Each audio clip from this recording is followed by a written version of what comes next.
Hi everybody, I'm Bill Whittle and this is The Firewall.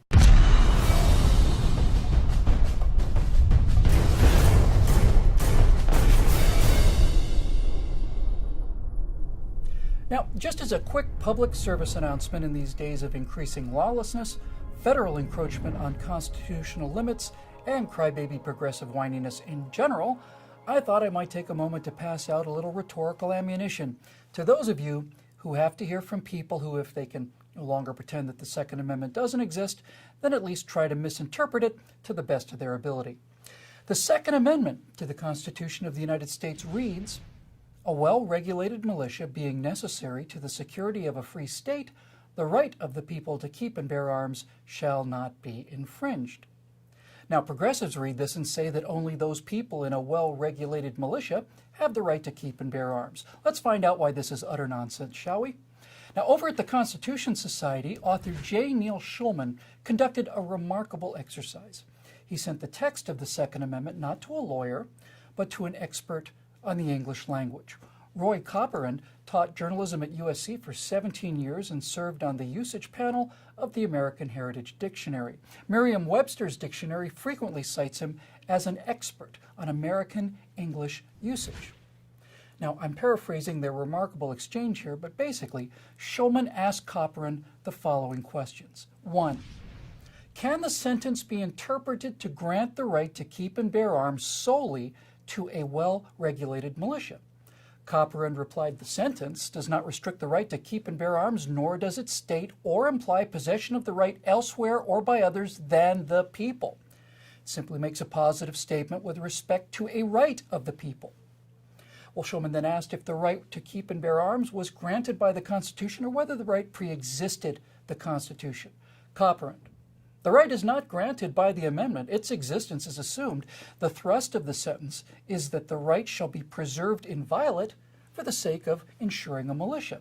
Schulman then asks the next question, namely, is the right of the people to keep and bear arms conditioned upon whether or not a well-regulated militia is in fact necessary to the security of a free state? And if that condition is not existing, is the statement, the right of the people to keep and bear arms shall not be infringed, now null and void? Copperend: no such condition is expressed or implied.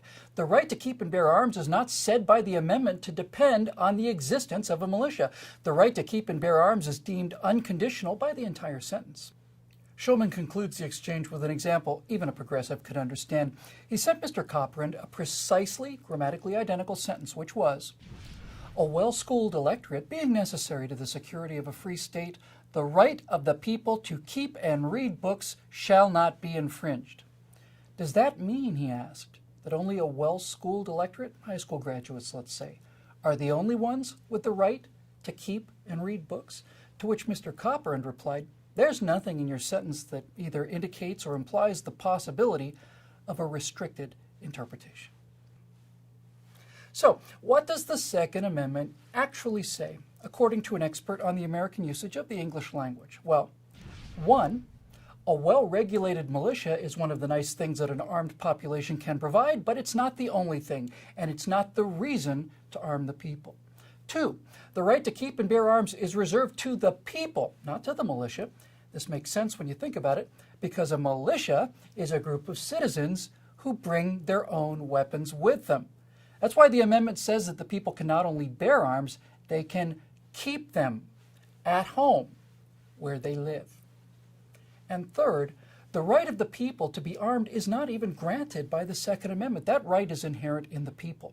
And the Second Amendment says that the government cannot infringe upon that pre-existing right. Now finally, you might hear progressives say, well, that was written back in the days of flintlock muskets. They never would have approved of such a thing in the days of automatic weapons. Why not? A flintlock musket was the deadliest weapon available at the time. Why didn't they limit their definition of arms to pointy sticks? No, the founders placed no limitations on the numbers of the weapons or on their lethality. And by the way, if the Second Amendment only applies to flintlock muskets, does that mean that your First Amendment freedom of speech only applies to what you write on parchment and quill and ink, or only as far as the sound of your voice can carry in a town square? Well, of course not. You know why? Because that would be ridiculous. Please subscribe to our YouTube channel and be sure to visit us at truthrevolt.org. And to keep these messages coming, please consider making a donation by clicking here.